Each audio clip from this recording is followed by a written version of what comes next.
I ran. That's the first thing I remember. Not the gunfire, not the shouting, not the men screaming for help. Just running. Through snow, through trees, through fear. I didn't stop. I couldn't stop, because somewhere behind me, men were dying. And I knew if I slowed down, I would be next. I still see it, every night, that moment when I chose to run. My name is Daniel Harper. I was 22, winter 1943, somewhere in Europe, cold like I had never felt before, the kind of cold that crawls into your bones and stays there. We had been moving through the forest for hours, no talking, just signals, step by step, careful, alert, but something felt wrong, too quiet, no birds, no wind, just silence, heavy silence. Then it happened, gunfire, from the left, then the right, then everywhere, an ambush, German soldiers, hidden, waiting. We didn't even have time to react. Men dropped instantly. 1 second they were walking next to me, the next they were gone. Someone shouted orders. I couldn't even hear what they were saying. Everything was loud, too loud. Gunshots, screaming. I raised my rifle, fired, again and again. I don't know if I hit anyone. I looked around, trying to find my unit, my friends, but there was no line anymore, no formation, just chaos. And then I saw him, the soldier next to me, young, younger than me.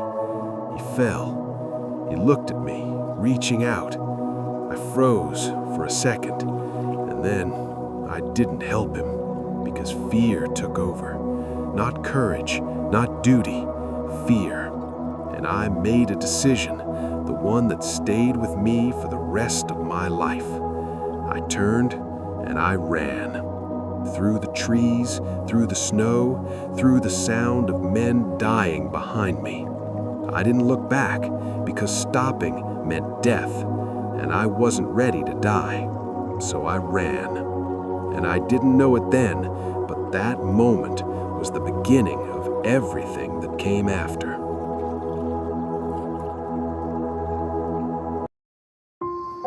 I ran for a long time. I don't know how long. Minutes, hours. It all felt the same. Just movement, step after step, breath after breath, trying not to fall, trying not to think. The gunfire faded, slowly, until there was nothing left. Just the forest, just the wind, just me. That's when it hit me. I was alone. No unit, no orders, no idea where I was. Just alive, and I didn't know why. The cold got worse now that I had stopped running. It settled in, deep. My hands were shaking. My legs felt heavy. Every step hurt, but I kept moving because stopping still felt like dying. I remember looking at my hands. They didn't feel like mine anymore. Numb, white, barely moving. I tried to hold my rifle. My fingers wouldn't listen. That scared me more than anything. I told myself, find shelter, find anything, or you won't make it through the night. Then I saw it, through the trees. At first I thought I was imagining it. A shape, a shadow, something different. Then smoke, thin, rising into the sky, and I knew it was real. A village. I stood there for a moment, just staring. Part of me didn't trust it. It felt too quiet, too still, after everything I had just seen. But I had no choice. I couldn't stay in the forest. I wouldn't survive the cold. So I moved closer, slowly, carefully, watching everything, listening. No voices, no movement, just houses, small ones, covered in snow, smoke from chimneys, people inside, alive. I reached the first door. My hand hesitated. I remember that. I hesitated because something inside me said, "Don't do it. Don't bring this to them."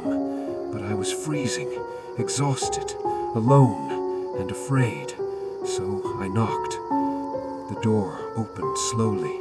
An old man stood there, thin, tired, eyes that had seen too much. He looked at me, at my uniform, at my face. He understood right away. He didn't ask questions, didn't say a word. He just stepped aside and let me.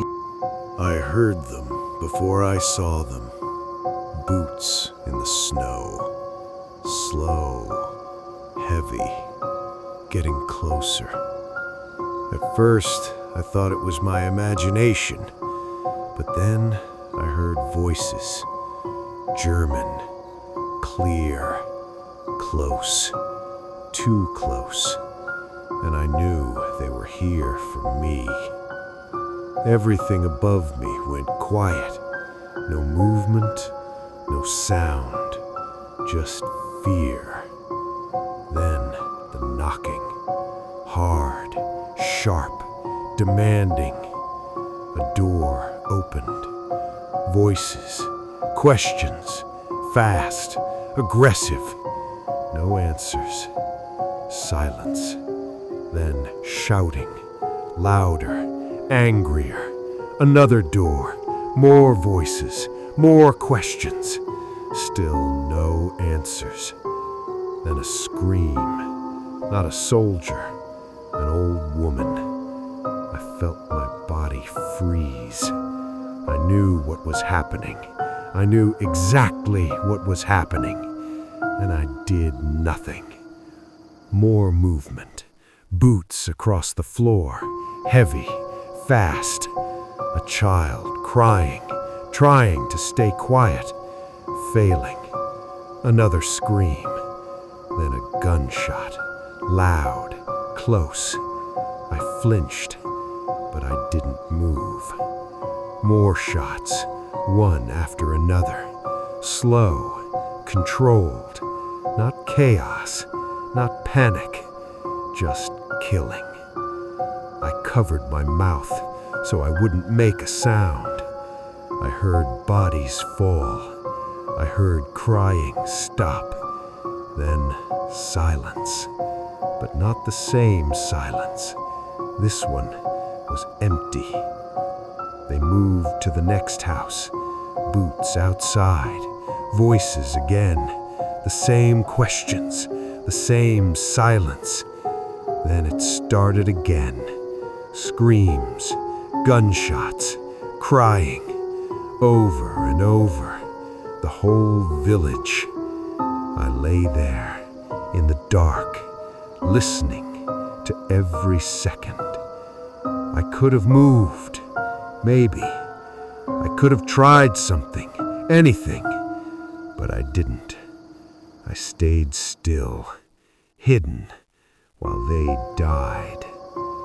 I don't know how long it lasted. It felt like hours. Then it stopped. No voices, no footsteps, no movement, just silence. And I knew everything was gone. I stayed there for a long time, too afraid to move, too afraid to breathe too loud, waiting, listening, making sure they were gone. When I finally moved, it felt wrong, like I wasn't supposed to. I pushed the floor open, slowly, carefully. Light came in, cold morning light. I climbed out. The house was silent, too silent. I took a step, then another, and then I saw him, the old man, near the door, where he had stood the night before. He was still there, just not standing. I looked away, but there was nowhere to look. They were everywhere. On the floor, by the walls, near the table.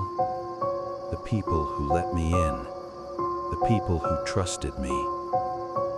I found the girl. She was in the corner, still holding the cup. I dropped to my knees. I remember that. My hands shaking. I wanted to help, but there was nothing left to do. Just one thought kept repeating in my head. This is because of you. You brought them here. I stayed there for a long time. Then I started digging with my hands in the frozen ground. It was hard, painful. My fingers split open, but I didn't stop. I buried them, one by one.